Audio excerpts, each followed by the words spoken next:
شرایطی توی زندگیت ایجاد شده که نمیدونی باید چی کار کنی. گیج و سرگشته هستی، گمگشته هستی، برات مبهمه. آره، گهگاهی توی زندگی هممون چنین شرایطی پیش میاد. توی اینجور شرایط بیشتر از این که ما از قبل خودمون رو آماده کرده باشیم، خیلی مهمه که کیفیتی درون خودمون پرورش داده باشیم که ظرفیت ما رو بیشتر کرده باشه.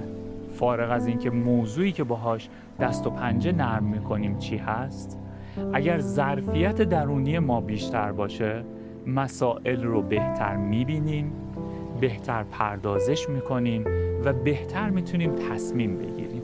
یکی از تأثیراتی که یوگا در زندگی شخصی من گذاشت، همین ایجاد ظرفیت کردن به معنای واقعی کلمه در بدن فیزیکی با اون انعطاف‌ها و کشش‌ها، و هم در دنیای ذهنم، فضای ذهنیم، بتونم فضای بیشتری داشته باشم تا مسائل رو ببینم، اندیشه کنم بهشون، مزه‌شون کنم، پردازششون کنم، تحت تأثیرشون قرار نگیرم، چون هر رخدادی یک تأثیری رو داره و ما تحت تأثیر اون احساساتی که از اون رخداد بالا میاد درونمون فکر میکنیم، رفتار میکنیم.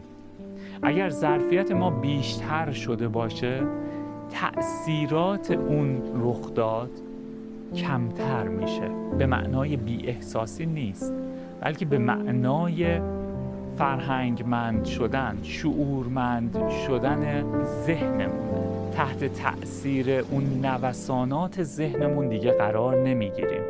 میتونیم نوسانهای ذهنمون رو مهار کنیم و حالا شرایط رو ببینیم، با آگاهی و دانشی که در زمینه‌های متفاوت کسب کردیم ازشون بهتر استفاده کنیم و پاسخ صحیح تری رو بدیم.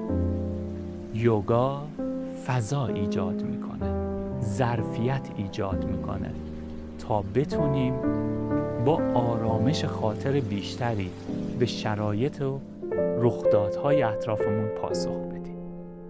من بن هستم، اینجا مست و ویژوال، جایی که هنر دیدن و بودن با زندگی رو تمرین و تجربه میکنیم.